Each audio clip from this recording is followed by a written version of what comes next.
Russians are on the verge of capturing key Ukrainian city. In neighboring Bakhmut, those with nowhere else to go brace for their arrival. At first glance, Bakhmut doesn't look like a city at war. As we drove into the city in the Donetsk region of eastern Ukraine on a warm sunny morning, men in orange vests tend to the roses. The tall trees shading the streets are thick with leaves. Traffic is light because of fuel shortages, so many residents get around on bicycle. This peaceful facade, however, is deceptive. Explosions regularly echo over Bakhmut, the blasts of outgoing and incoming artillery and rockets outside, and occasionally inside, the city. Our first stop was a municipal building where volunteers were handing out bread. With cooking gas no longer available, bakeries have stopped working. Every day a truck arrives after a 10-hour journey with 10,000 loaves of bread, handed out free, 2 loaves per person. Lailia has brought her 2 grandchildren to pick up bread. We support them, she says, explaining what she does to keep their minds at ease. We tell them there are some guys playing with tanks. What else can I tell them? How can I damage their mental health? You can't do that. It's impossible. Just as the last words come out of her mouth, the air shakes with multiple blasts. She turns to her grandchildren with gentle words of reassurance.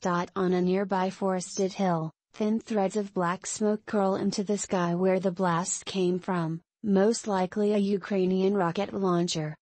No one flinches. No one runs for cover. Tetiana volunteers with a bread distribution. A stocky woman with an easy smile, she exchanges pleasantries as she hands out the bread. When I ask if she intends to stay in Bakhmut if Russian forces push closer, her demeanor changes. She shakes her head. We love our town. Our graves are here. Our parents lived here. We won't go anywhere, she insists, her voice quivering. Tears well up in her eyes. It's our land. We won't give it up to anyone. Even if it's destroyed, well rebuilt. Everything will be. And here she gives 2 thumbs up. Bakhmut sits by the main road leading to the twin cities of Lysychansk and Severodonetsk, now the epicenter of fighting in eastern Ukraine. The latter has been the scene of intense street-to-street combat between Ukrainian and Russian forces. For weeks Russian forces have bombarded the road, and Bakhmut, in what is seen as an attempt to cut the twin cities off from the rest of Ukrainian-controlled territory. Ukrainian officials have said most of Severodonetsk is now under Russian control and that Moscow plans to isolate it in the coming days. Overnight Russian forces destroyed the second of 3 bridges between the 2 cities and is heavily shelling the third. Serhiy Haidai, head of the Luhansk Region Military Administration, said the area of the isochemical plant in Severodonetsk has been shelled very heavily for hours, destroying everything there with heavy caliber. Haidai says he expects the Russians to throw all their reserves to seize the city, and said it's possible they will cut off and seize the main highway into the city. If that city and Lysychansk fall, Bakhmut, it is feared, will be next. Unlike in some other parts of the country, there is no sense here in the east that the worst of this war is over. Russian forces have made slow but steady progress there. The head of Ukrainian intelligence recently told The Guardian that for every 1 artillery piece possessed by the Ukrainian military, Russian has between 10 and 15. Others, including President Volodymyr Zelensky, claim that every day as many as 100 Ukrainian soldiers are killed, and around 500 wounded. In this grinding war of attrition, Russia, far bigger and better armed, is pressing its advantage. All of this is no secret here. In a city-run dormitory, Ludmila is preparing lunch for her 2 children, frying onions and boiling potatoes. She fled her town outside Bakhmut in March to escape the shelling. Home now is a small, cramped room.